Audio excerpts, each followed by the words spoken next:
and welcome to episode 535 of the God is a Geek podcast. My name's Adam Cook, I'm your host, and last episode I was joined by just Lyle Carr, but he's here again. Hello, Lyle.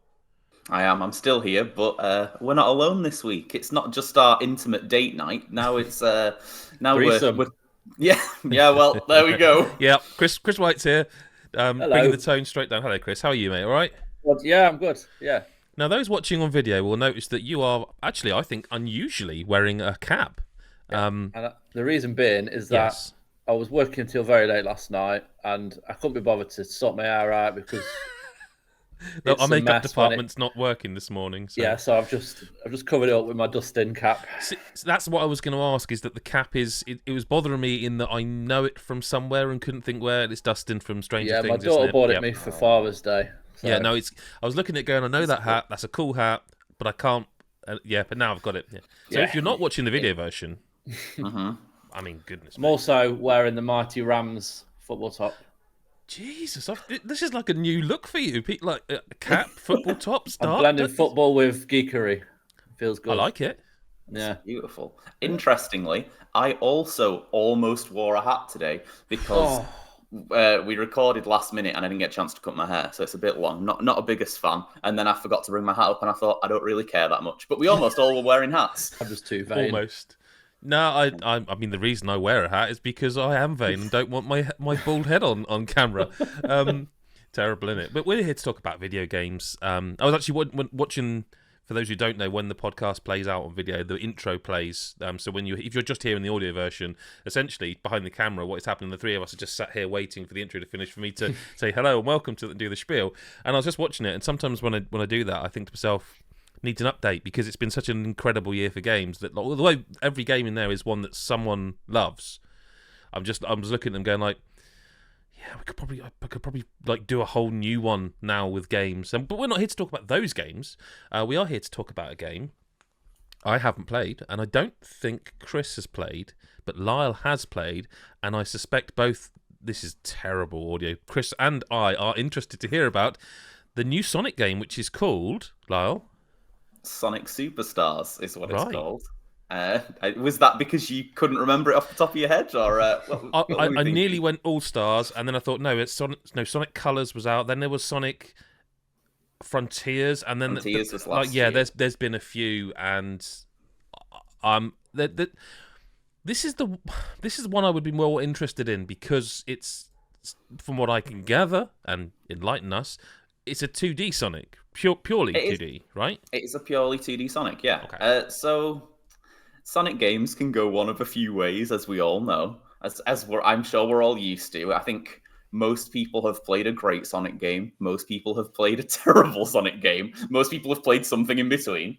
And I would call Sonic Superstars one of the more something in between Sonic games, unfortunately.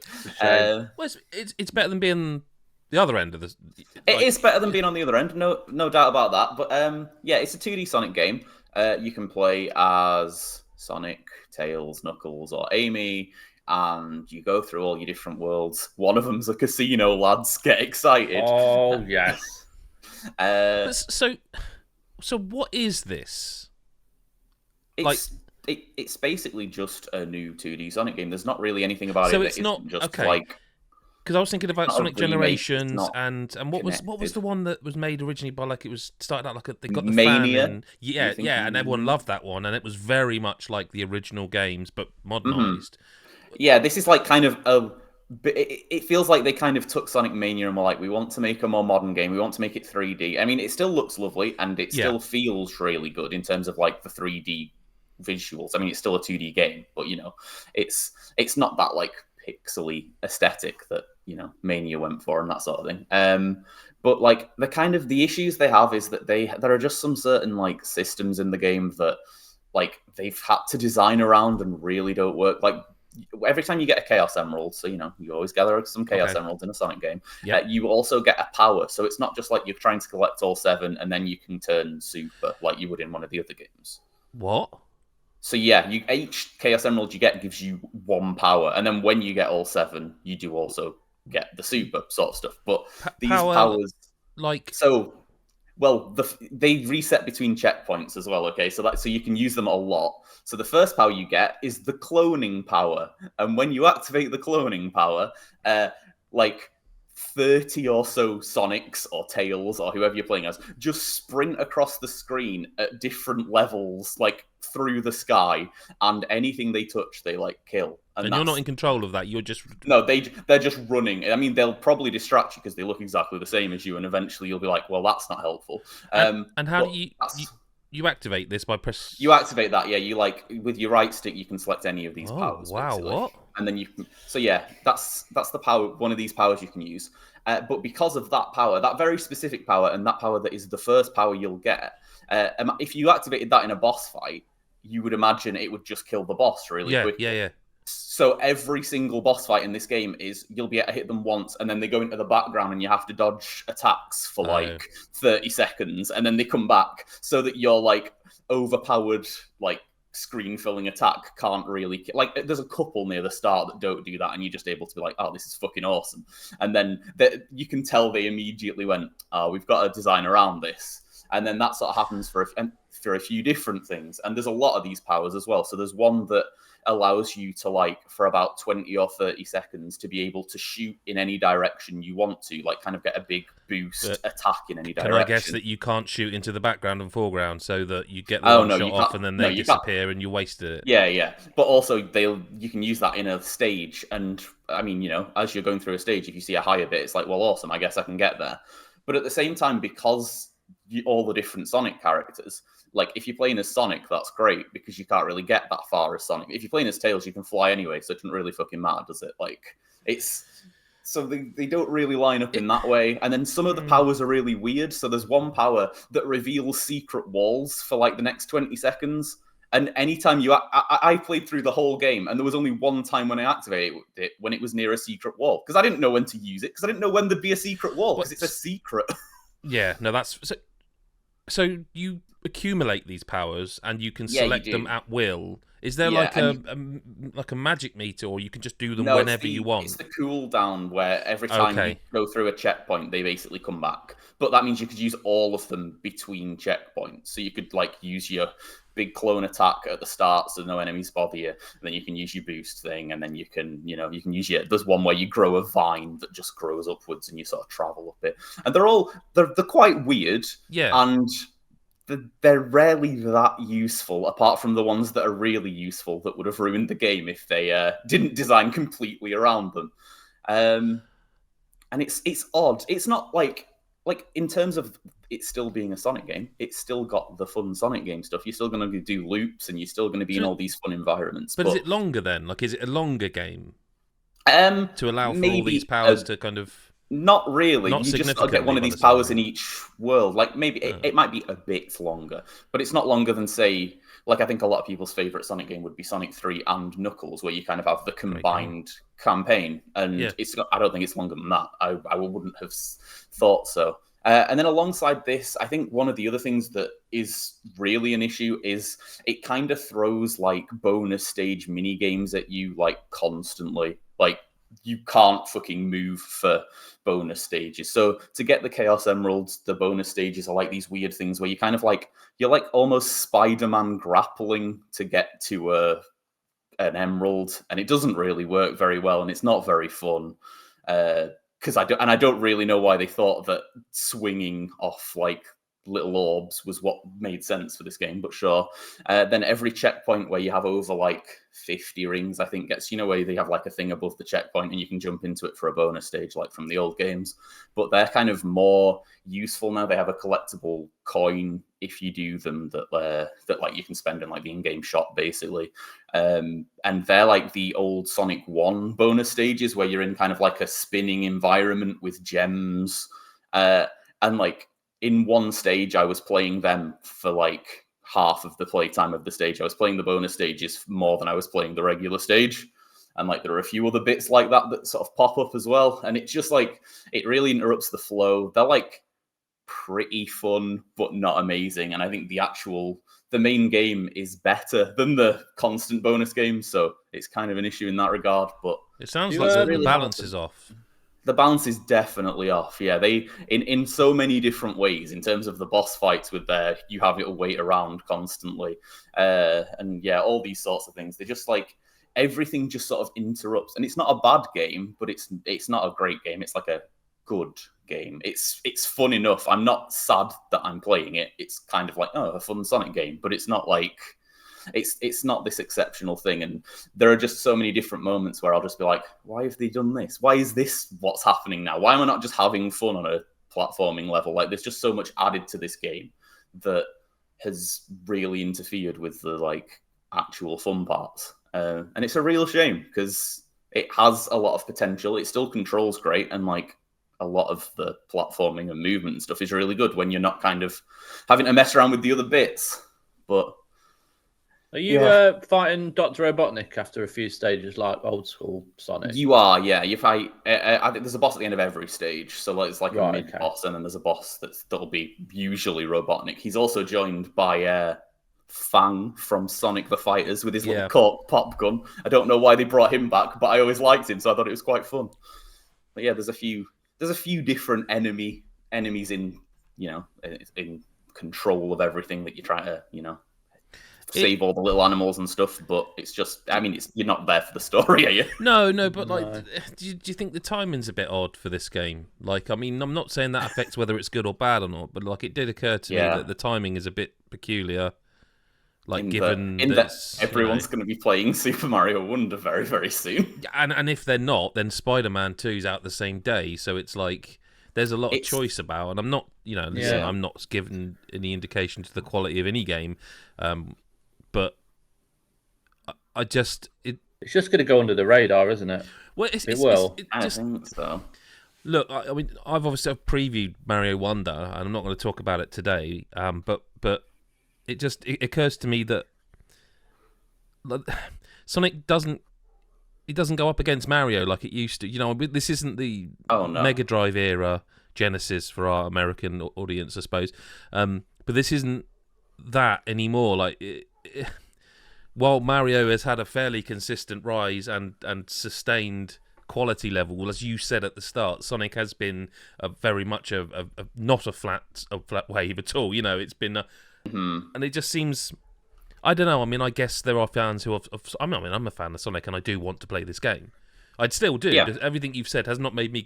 Before you said it at the end there, I was going to say it sounds like it's a weird kind of game like Frontiers, but it's. Not bad. It's just not amazing.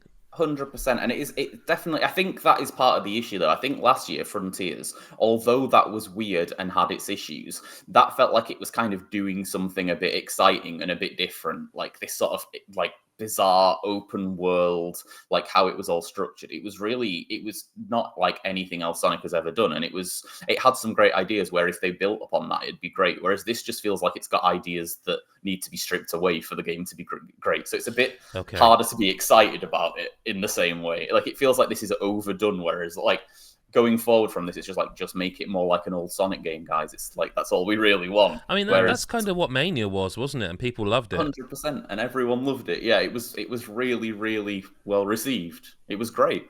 But yeah, they this time they've just added too many different things. At the time that we are recording this as well, I've not written the review and everything. I finished the main game, but I haven't done, like, there's a co-op mode and there's a battle mode that they're kind of pushing fairly heavily. Yeah, I saw that. I've not messed about with any of that yet. So there's a chance that those features could be like a really big part of what makes this game like all come together at some point. I mean, I kind of doubt it, and it still means that as a single player experience, it's like iffy. But I mean, there are parts of this game where there's a chance I will go to play them before, writing up a review and stuff, and it will suddenly seem like there'll be more of a like really good part of the game to reckon. Yeah, maybe some of those powers will make more sense in. Yeah, totally. I mean, in fairness, like you say, you haven't written the review yet. This is impressions of the campaign, so to speak. It's weird to be talking about Sonic game as having these constituent parts in a lot of ways, because you just think of Sonic game as a Sonic game. But you got to give them their dues for trying to. I know what you're saying, and I think Chris probably feels the same, as that Sonic Mania 2 would have been just fine. Yep. At the same time, got a fair play to them for trying. At least it's not. What was that? Sonic Forces? Oh Yeah. God, that At least was it's not horrendous. that kind of game, you know. I would tell. Oh, totally. Sonic has been so up and down. I will take a sort of good Sonic game Yeah. if it means, this is even if it means I don't definitely get a the great middle. one. Yeah, like I will take that any day of the week because I am a Sonic fan and it's been rough. Oh, totally. As And you like, know. and as you were saying as well, like this is a game you want to play. Like I can't say, oh, don't play it. Like I think No. if you play it, you'll have a good time. I think you'll enjoy it. I just don't think you'll be like blown away. Like this is something that we're going to be talking about at the end of the year, and we're getting closer and closer to that. Sorry to upset you as ever. No, but that also is a good thing because it means it's also not going to be a biggest disappointment. And genuinely speaking, totally. as a fan of Sonic games, it sounds really mad, but that's all I want. Is I just want to not be talking about it at the end of the year because that means it was all right. Like that's fine. Yeah. Yeah. Totally. Like, I'm sure people will have a totally fine time with this Sonic game. There'll be people who have a great time. They'll be like, who will be really happy to get to play some more Sonic, and that's great. It's not a bad game. It's just a bit frustrating for certain reasons.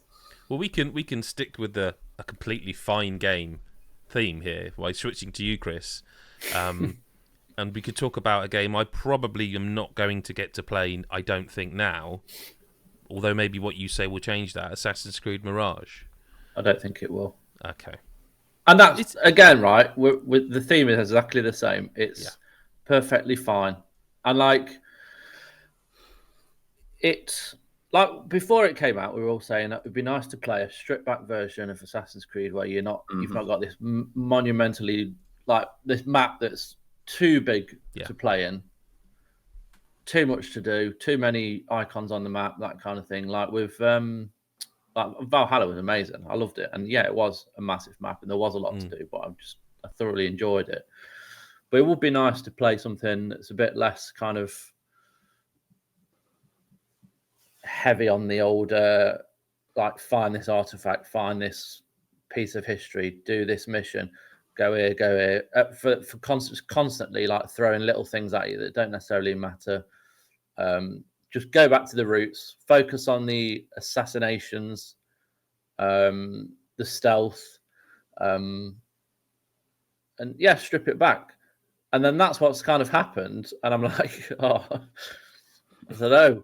It's the thing. I think what makes it. I feel bad for Ubisoft all of a sudden because I just got this impression the developers going, "Just tell us what you want." No, I know, and I do feel like a bit of a jerk, but it's not. It is great. The kind of focus on the assassinations is back, and the stuff like the eagle eye, which you press left on the D-pad, and it stays in that kind of that mode, and that's amazing. And with Valhalla, when I think it was called Odin's Vision or something like that, where you pressed on the right stick and it pulsed, I think, and then it kind of disappeared, and you got somewhere you have to do it again. Just stays in it this time. It's a lot more clearer.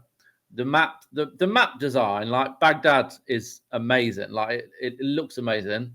The verticality is really impressive. The kind of strongholds and the bases that you go to take a while, and that's what I like.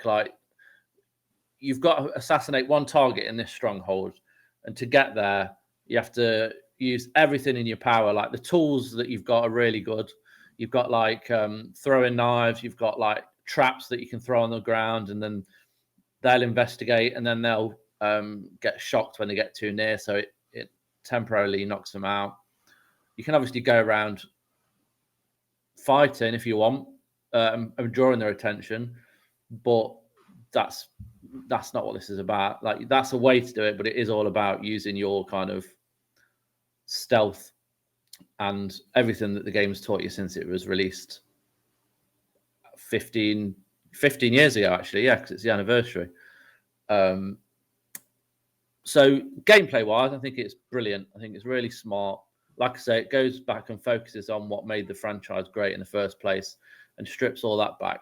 What is very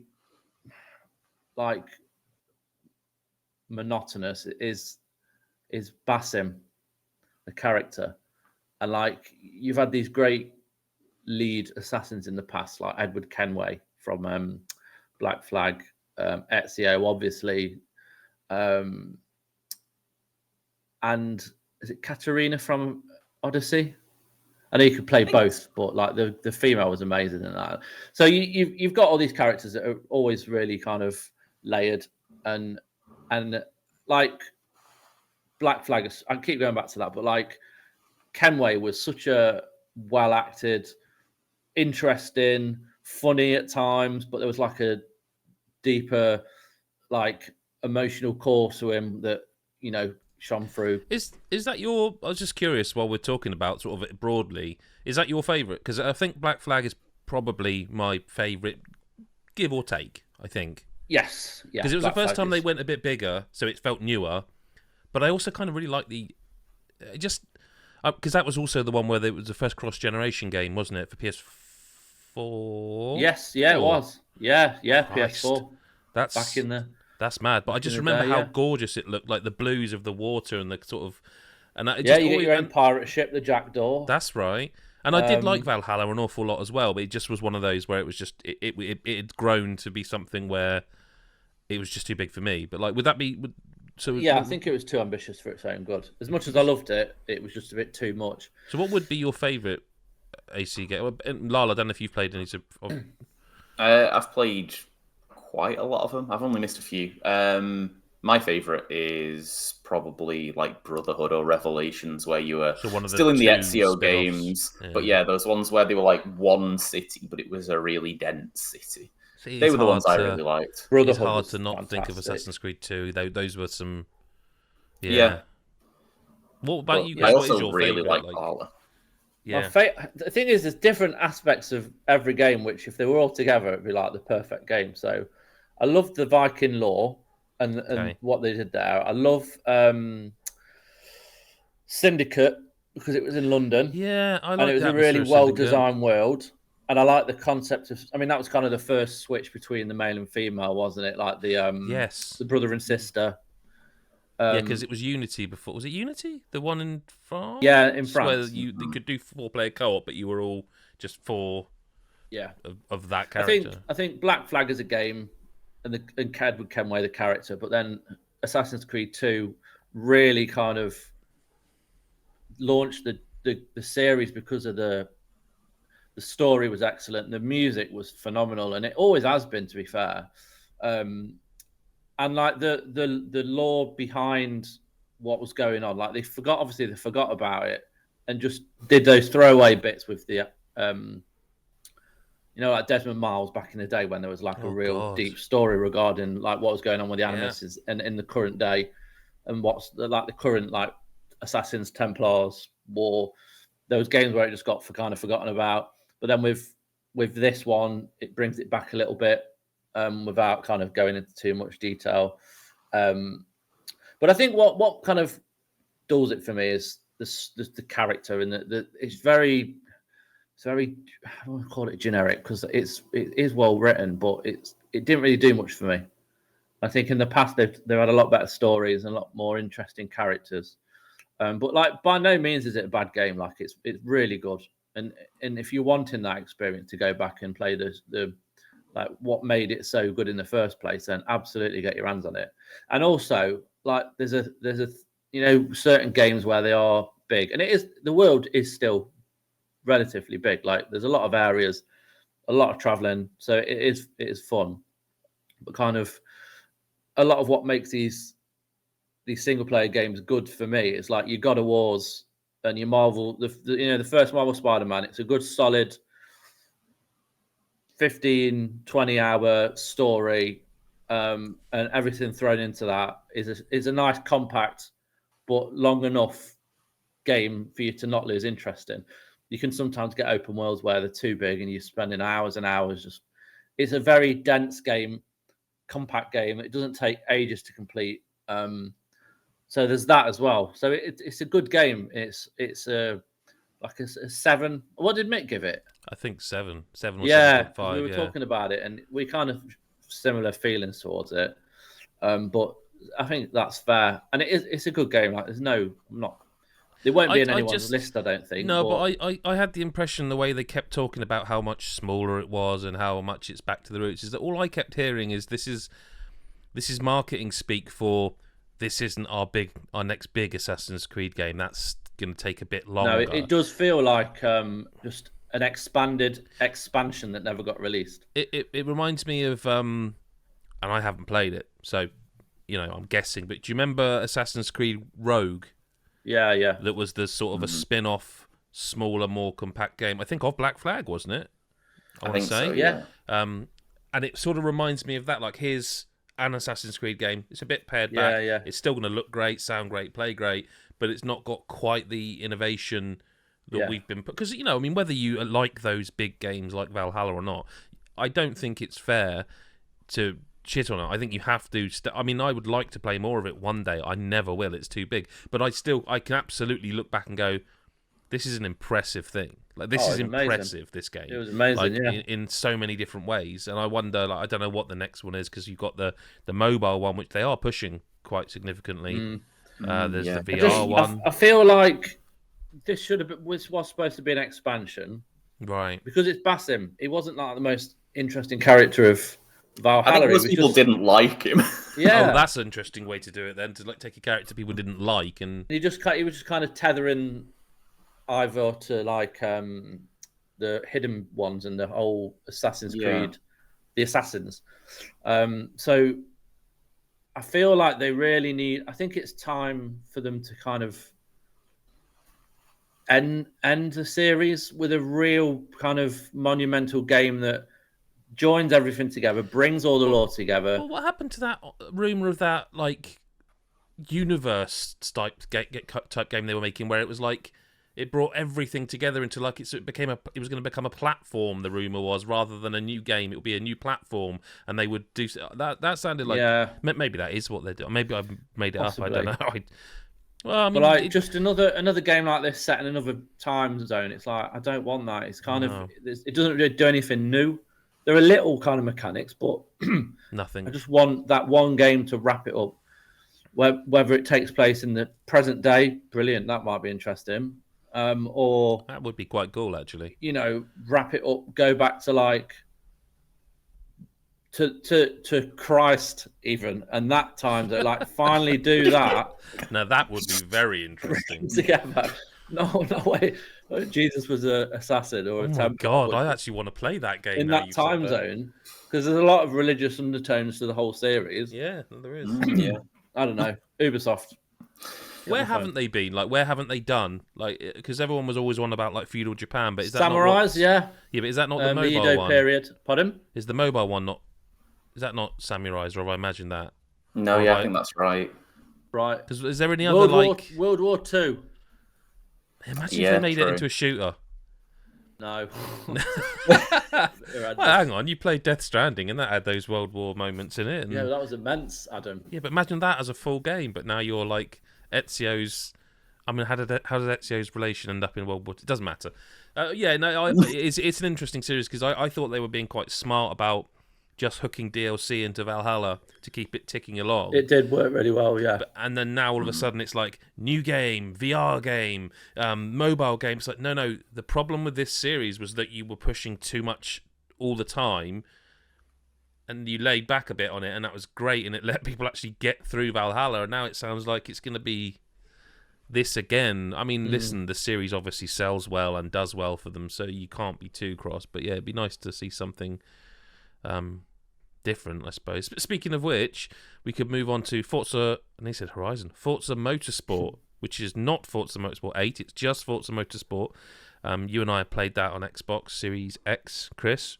What were you expecting? That's what I want to know before. Cars. I bet it's cars. It's cars. Yeah, you're not wrong. Yeah, I don't know. I think we're at a point now where Xbox Series X is well over a third of the way through its lifespan, and we deserve games that look phenomenal. We deserve games that are a lot faster. We deserve games that have a lot of content, and we need those Xbox games to do that. In terms of your first party, because we've not had a lot.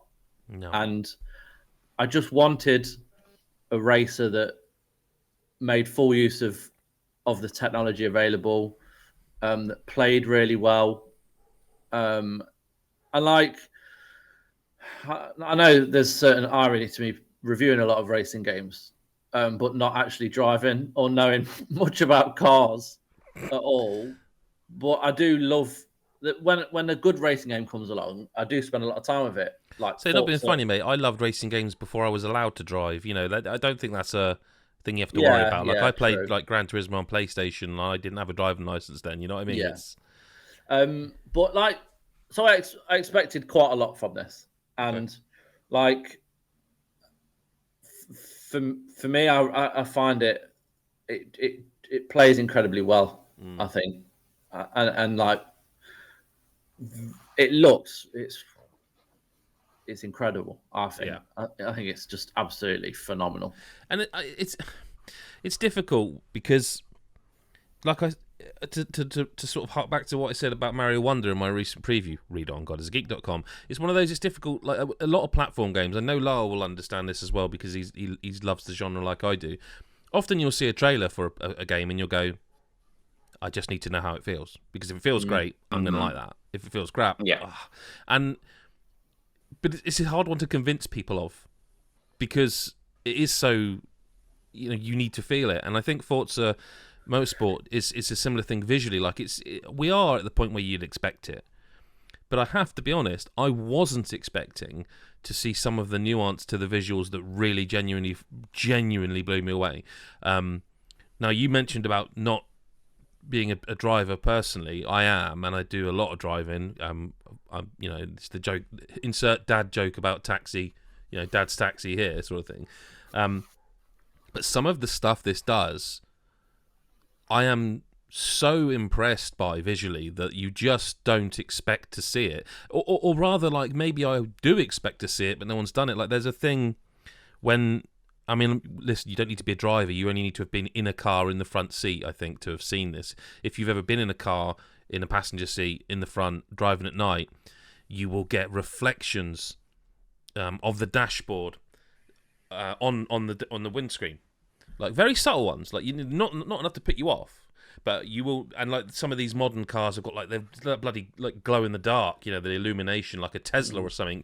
Has got like an iPad screen, and it and they do dim them, but generally speaking, they've rendered this, and they've rendered it in like it's amazing. Like I was driving along in the game, in a night race, and you just see the faint outline of your forearm where your hands are on the steering. I mean, like your hands are on the steering wheel, you just see the faint line. Like, what is that? Oh, it's the reflection of my whatever you call them, like racing tunic. I don't know, jacket, racing jacket. I got whatever they're called. Those things.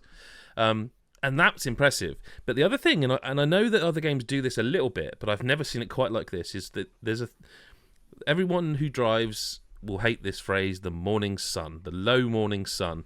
And it's when the sun's just starting to come up in the morning and you'll come around a corner just happily driving away, and then the sun will hit you at a point where it basically blinds you temporarily. They got this in the game. And it was one of these moments where I was like, I don't need this, man. I have this in real life. And then I was like, no, actually, that's kind of incredible. Like, at first, it was genuinely like, oh, for fuck's sake, I can't see. And it was annoying. And then I sort of just took a beat and was like, wow, that's kind of incredible. And they also, I think the audio is worth a special mention. I can't remember if I texted you this. I don't think I did, Chris. I don't know if you would have done this, but it's something I would suggest everyone does. When you play a race and it's like hammering down with rain, oh, by the way, the rain will get more inclement. Like, it started off and it was like the windscreen, and it's just a little bit. And then by the end of the race, it was really hammering down. I play in the cockpit view, so like as if you are really driving. And I arcade races, like I used to play like outside, looking at the back of the car. If you switch between the views, the audio of the rain changes. So if you're in a car and you can hear the rain, hitting the roof, and then you change to the outside bonnet view, the intensity of the soundscape and volume changes to sound like it's like like kind of rain on a tin roof. Do you know what I mean? And again, maybe GT does that. I don't know, but I was very impressed by presentation-wise. It is a bit no frills outside of the actual game, like the menu stuff. That what there is, it is very I think Steve said something in our review, and he said something like it was a great companion to Horizon, and that's how I think of it. There is Horizon, and then this is a circuit racing game. This is about circuit racing. Yeah. I also dig the AI. It seems really aggressive, and I like that. Once you dial in your difficulty settings and you can get it just how you like it, the AI is quite aggressive. They do tend to follow the racing line, obviously, but they're not going to just get out your way. They're going to buffet you around and stuff. Yeah, and I like the fact that you're not just, after lap 1, I've got 4 laps where I'm in first now, and that's it, and I'm not going to see anyone unless I lap them. I have no complaints. Is this a complaint about the game or the Xbox? You decide. You guys decide. I would like it to load quicker. Yeah, no, you're right. And I thought that was a Starfield thing, and I understood why, because people have explained it to me. Like we talked about the persistence of Starfield, how you can leave. They did as well. You can leave sandwiches, and it's like, okay, I'm not sure I buy that, but okay. This doesn't load as quick as I'd like, and I don't understand why. And I don't know, because both Sony and Microsoft made the big thing about the SSDs in these new generations of consoles, didn't they? And that's now 2 first-party releases on the trot with Xbox, where I'm like, now maybe I've been spoiled by some of Sony's loading, maybe, but on the other hand, why can one do it and not the other, if that makes sense? Yeah, and it's not. Jesus Christ, I'm not here to say, well, I mean, it's a 4 out of 10 because it doesn't load quick enough. Christ Almighty, we played Spectrum games in the day where you had to wait for a tape to play. You know what I mean? I'm not. It's not. It's just. I think it's noticeable. Chris, I don't know if you. Yeah, it is. Yeah, definitely. But the game itself. Yeah, it's phenomenal. It's such a good circuit racer. I can't really think of too many issues with it. I remember the people saying there wasn't a lot of content, but it felt like every track was new. I like the RPG stuff I like leveling up your car. You know what I mean? I like that you as you level up your car by using it, you get new parts you can put in your car to make it a better car. It's not RPG, isn't it? It's RPG elements.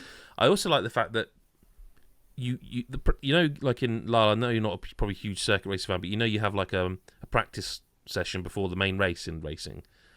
Yes, I know that's the thing. Yeah, most people would probably be like, oh, for God's sake, I don't want to do this, I just want to skip it. It's actually worth doing, because not only do you genuinely learn the course, you will level up your car by doing it. So by the time you get to the race, and I think it's some interesting, I would say minor things. These aren't massive, genre shifting, revolutionary elements. But I do think there's a lot of smart stuff here. And I also, and again, Chris, because you reviewed, I always forget, Gran Turismo 7, what, 7, the last one? Yeah. The current one. You reviewed PS5. Yeah. Fantastic game. Absolutely fantastic game. There's a reverence to cars and automobiles in GT7 that I didn't. I actually think this is similar, but it's kind of from very different angle, if that makes sense. It's still got that reverence to the cars. It's just not the same. Yeah, GT did a lot more of a bigger history lesson. Yes. And there were certain quests built around it where it's very kind of, it's not as in your face, but by the way they're presented, themselves, and the kind of the level of detail in the cars and the way they appear in your garage. There's a whole presentation of when they get unlocked and stuff. There's a real respect for the vehicles. But one other thing I wanted to mention is the kind of difficulty assist and stuff. There are some games by certain developers where they're like, we've got all these assists and anyone can play it, but there's a handling assist in one game where it basically controls the car for you. Yeah. I think it's on easy mode. It controls the car, it controls the throttle, braking into corners. You basically don't press anything. So all you essentially do is use the right stick to turn, and even then it will turn for you. And yes, you can adjust those in certain games, but it goes from 20 stabilizers on your car to 2 within one swift change of the difficulty. And I never feel like anyone's ever gotten that right.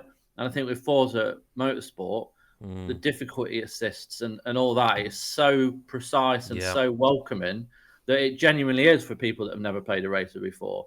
And there is a sim element to it because obviously it's focusing on all these cars and all their different capabilities and stats.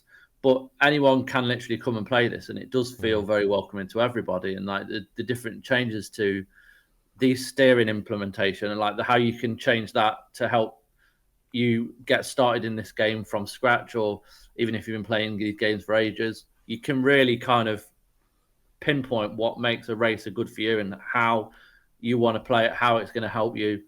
And the stabilizers will start to fall off, and you do start to learn more when you do. Like the more you play through the game and the different tracks, and obviously there's different choke points, corners, all these different things, and all these different tracks kind of make you a better racer. But the assists are really well done in this, I think, and they really do want you to get stuck in, whoever you are. Both Xbox and PlayStation are getting a lot better. Well, they've been good for a while now with accessibility and stuff, but they're getting better and better and better. They are taking it quite seriously because, like, why wouldn't you want everyone to play your games? I mean, it's one of those things where you wonder why it's taking so long, really, in a lot of ways, because it's like, why wouldn't you want more people to play your games? Yeah. Why wouldn't you want everyone to be able to enjoy these things? Everyone kind of go when someone does that. Yes. Because I think I can't even think when it kind of was a big thing. No. But I do remember The Last of Us 2. Yeah, there are certain games like that where I think big of them as being tempos. like that was the big push. Which, in that yeah, era. Exactly, like colorblind modes where like it was insane. Like really dedicated to every need, every disability, and everything. Focus on colorblind, autism, partially hearing, partially visual, full blindness. There's a hell of a lot, and like games are starting to do that a lot more, and they're making a big deal about it as well, which I think is really important. I think where a game comes out and says, "Oh, these are all our access," it's for those that. I mean, there is a small minority of people that do suffer from these. Of course, but like it's great to see it. It's weird to say this, but it's become a marketing pinch point for them to be able to go like, and here's our accessibility. That's what I mean. It sounds like it should be a negative to say that, but it's quite good to see. Here's our accessibility trailer that shows you like the modes, and you can look at this and go, I think that's a good thing to focus on, rather than when a game comes out and goes, "We've got a gay character in the game," or "We've got." Like our lead character is black or what, and they make a big deal about it. You shouldn't need to make a big deal. It should just be a thing. You shouldn't need to kind of highlight that. It's great that they're in it. There's no, where focus on accessibility, focus on things that are going to help, things that, aren't obviously normal. I think that's what they are doing. I think that's really good. I should just say there to anyone watching the video that I wasn't laughing at what Chris was saying, as I was laughing because I was just thinking, how the hell am I going to get from this to a talking Pokemon? And I was suddenly like, how the hell do we get from this very serious, genuine discussion about accessibility to Pikachu sounding like Danny DeVito? And I was like, Does he? Well, I mean, let's talk about it then. Let's talk about Detective Pikachu Returns, right?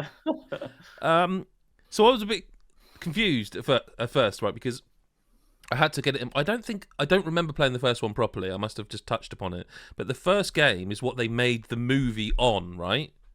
Mm-hmm. The really successful movie. Now this game follows on from the first game, and it's still Tim and Pikachu, and like he's still searching for his father Harry and all this stuff, and it does continue on. And the story is, I'm not going to spoil it. Obviously, the story's fine. It's one of those where you can kind of see every beat come in, and you're like, the game it's better than this, by the way, but the game I couldn't stop thinking about was that other one, the visual novel that you were going to review and I ended up reviewing, Lyle. Raincoat. Oh, Raincoat, yeah. And it does that thing where it's like a visual novel / Ace Attorney game. Essentially, that's what this is, with investigations, and it's very heavy-handed, and you do a summation at the end, or a deduction. You can't really get lost or make, like, there's no real fail state I could see in this game at all.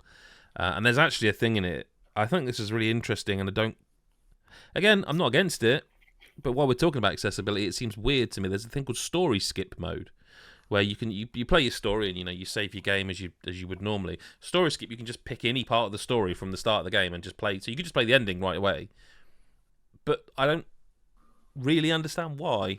Like, because I think I wonder if it's an accessibility thing, but also it's like it's not really. It doesn't. Does it? That's what I mean. I don't get the.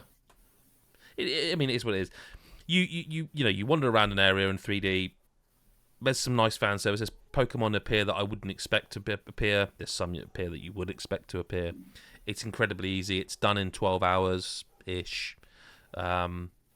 There's side content in it that I can't really recommend anyone does.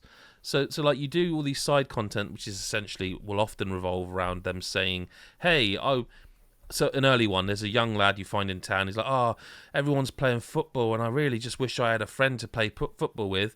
And it's like, well, I remember seeing that Pokemon on his own in the park kicking a ball around. I wonder. So you go back to him, talk to him. He's like, yeah, sure, because Pikachu can translate, obviously, for you.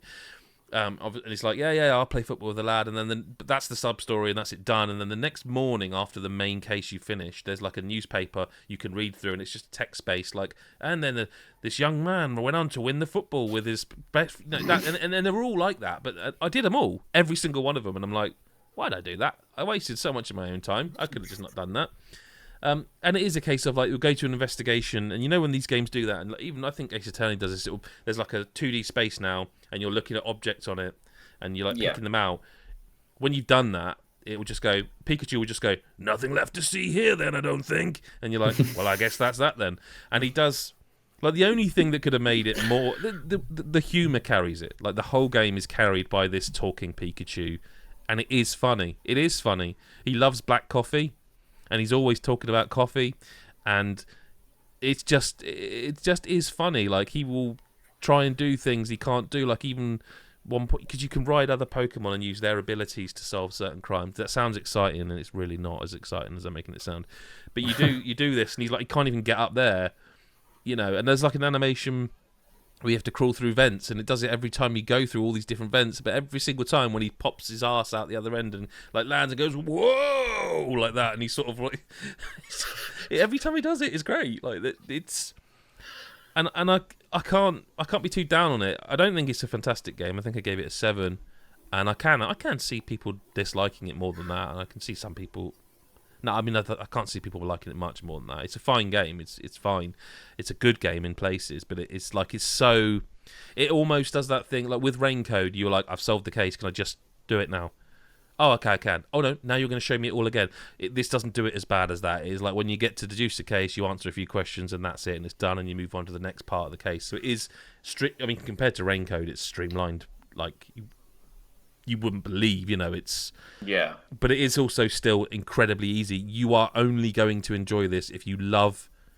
I would say if you love Pokemon, so Lyle, tick. Tick. And I would say if you like / do nearly love visual novels, which again, tick, but with the caveat of this isn't like the sort of otome visual novel you'd be used to where it's quite adult or quite... It is just visual. This is a lot horny. Of the text. Well, horny, yeah, but like this is one of those visual novels where you will be buttoning through it because you're like, okay, like really, yeah, come on now, let's move things along it because it's aimed at kids. What it left me thinking, and what it's really been on my mind since playing through this, and I think you'll both appreciate this, is I don't think the Pokemon Company realised that their audience is made up of a lot of adults. Yeah. Because we were the ones that were kids when it came out and still like it now. That's not to say kids don't like it, because kids love Pokemon as well. But I do think they don't realise quite the number of people who are our age that love Pokemon.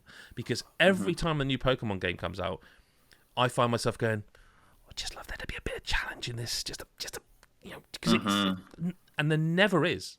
There never is. Or if there is, you've got to wade through 30 plus hours to get to it. And even then, it's not that hard. And I don't want it to be... Although, actually, I was going to say I don't want a Dark Souls for Pokemon game. No, I do want a Dark Souls Pokemon game. That would be amazing.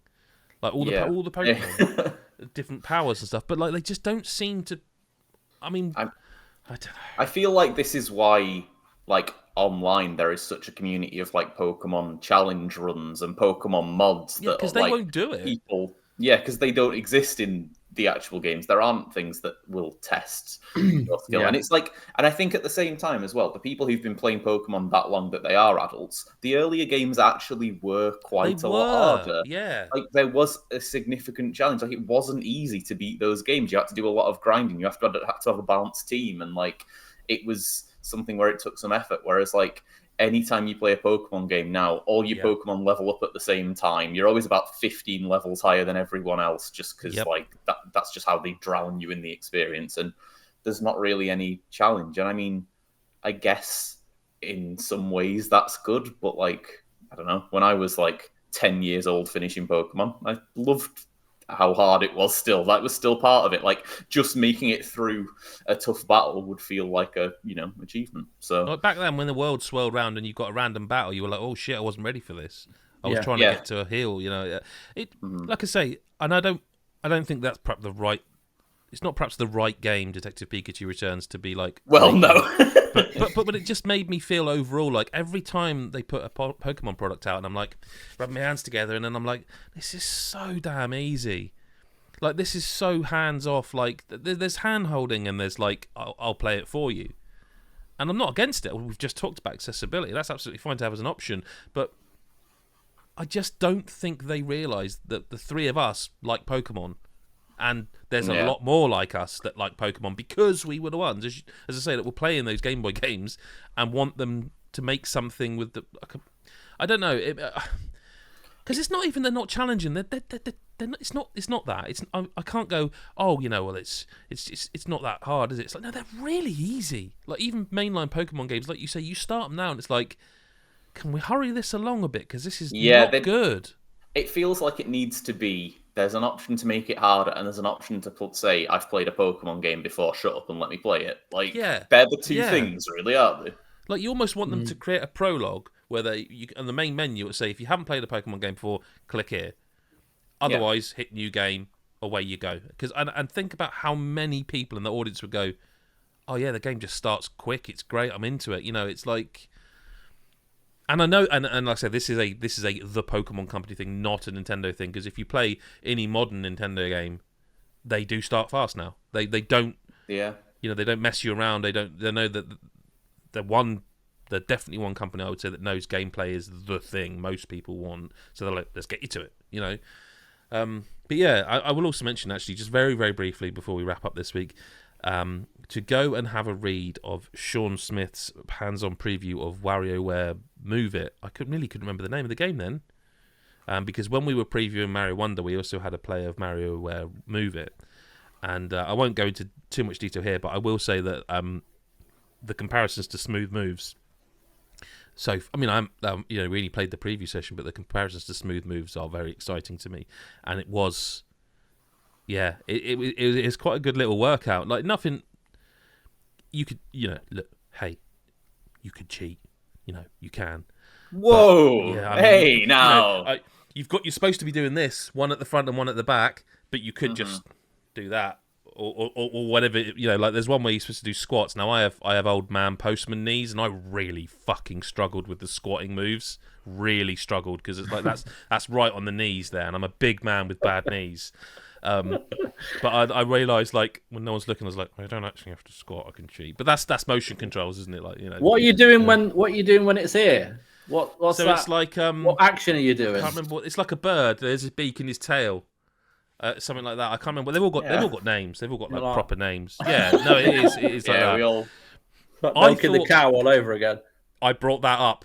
I actually brought that up at the preview. I said the last time Nintendo had me doing something like this, there's still a GIF of me. No, is it you or me that's doing the GIF? I can't remember, but one of us is milking a cow. One of us is, yeah. And I, because we were allowed to, like, we couldn't show the game. We were allowed to film ourselves. And I was like, nah, this is not again, not. But yeah, no, and I don't know. I'm a big fan of WarioWare games, so I'm looking forward to like getting some time with that. I know you are, Lyle, too. They're just great fun. I do think it's a series people have expectations of that are wildly. I don't know where they get them from. Like, I feel like people play a WarioWare game single player all on their own, and they're like going, "Don't understand. It's no fun." It's like, yeah, okay, and like I don't know, not the time or place for it, I suppose, but. It's a weird one. I have to say one more thing before the Yes. end of the podcast, by the way, because when you mentioned the Pikachu going arse backwards out of the hole and all the stupid thing, I remembered I forgot the best part of Sonic Superstars and totally meant to talk about this, but there's a moment that could end up coming up in Moment of the Year. Really? I talked about the cloning where you make loads and loads of like Sonics and they run across the screen. Well, the first time I did that, and it happens a lot of times when you use that, if you do it near something like spikes or something dangerous, all these Sonics run across the screen at the same time, and then they all run into the obstacle and do that Sonic death like flat on the screen thing and just all fall and die at the same time. And it's really, really funny. It's so stupid. You just have this army of Sonics all madly running to die, and that's just what happens. And it's really weird. Yeah, you have your army of Sonics. Oh man, Sonic. Also true. Yeah, there's some stupid, some little stupid moments in our perfectly fine games this week. Yeah, there are. On that note, that has been a podcast for this week. No listener correspondence. Do also note that on Patreon we've been asking a few questions about the podcast. We do often do it live.